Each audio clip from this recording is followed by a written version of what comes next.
There are moments in life that don't arrive with warnings. They don't announce themselves.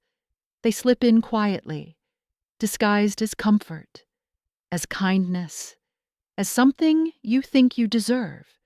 And by the time you realize what you've done, everything you were trying to protect is already breaking. This is one of those stories. My name is Sarah. I'm 38 years old and I've been married twice. The first time I lost myself trying to be loved. The second time I learned what it feels like to disappear while standing right next to someone.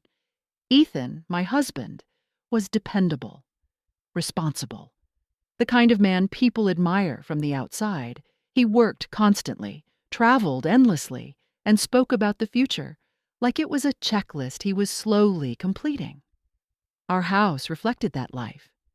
Large windows, clean floors, a beautiful kitchen meant for laughter that never came. At night, I cooked meals for two and ate alone. I poured wine into glasses that stayed untouched. I spoke sentences that never reached anyone. Eventually, I stopped speaking at all. Loneliness doesn't crash into you. It settles in quietly, like dust, until you're breathing it every day.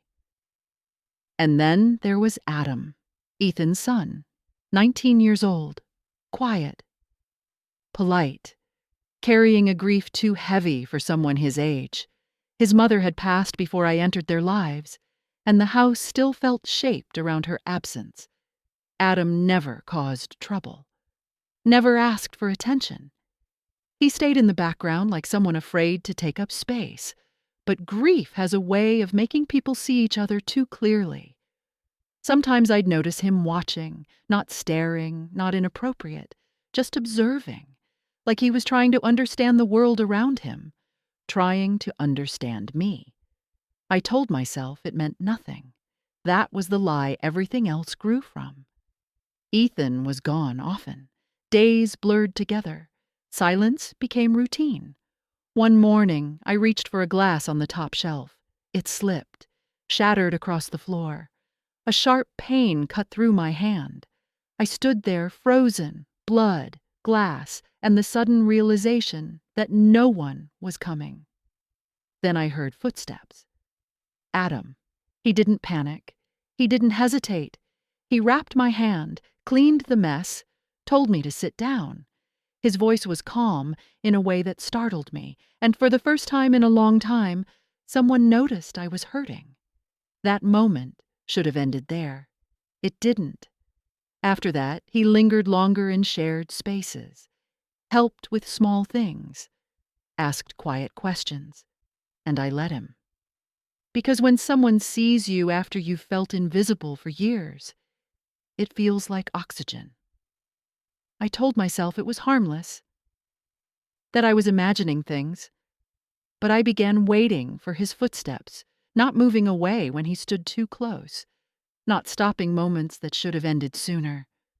That's how lines blur, not all at once, but slowly, until you realize you've crossed one you can't uncross. The house felt heavier every day.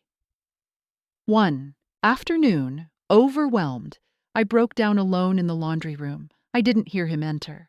I just felt someone beside me. He told me I shouldn't be alone, and instead of pulling away, I leaned into comfort I should never have accepted.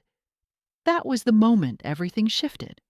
Not physically, emotionally, and that made it worse.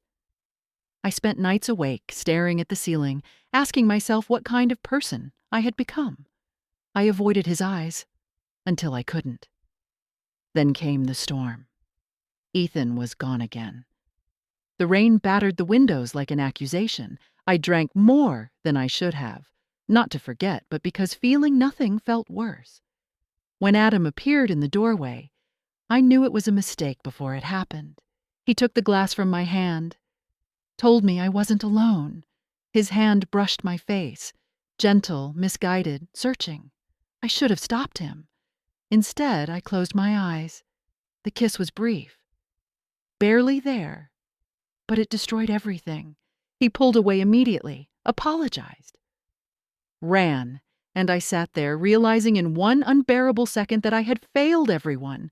The house never felt the same again. The next day, Adam avoided me completely. The silence between us screamed louder than words ever could. When Ethan returned, smiling, talking about his trip, I felt sick. Every sentence I spoke was a lie. Every glance burned with shame. I watched Adam carry guilt that never should have been his. And the truth, the worst truth, was that part of me still ached for the feeling of being seen. That realization terrified me more than anything else. I had crossed a line not because I was evil, but because I was weak, lonely, and unwilling to face my own emptiness. And weakness can destroy lives just as thoroughly as cruelty. I stand by mirrors now, searching for the woman I thought I was. I don't know if confession would heal or only wound deeper. I don't know if silence is protection or cowardice. All I know is this: some choices don't announce themselves as mistakes. They feel small. They feel human. And then they cost you everything. If you've ever stood on the edge of a decision like that, learn from mine. Because once you cross that line, there is no way back.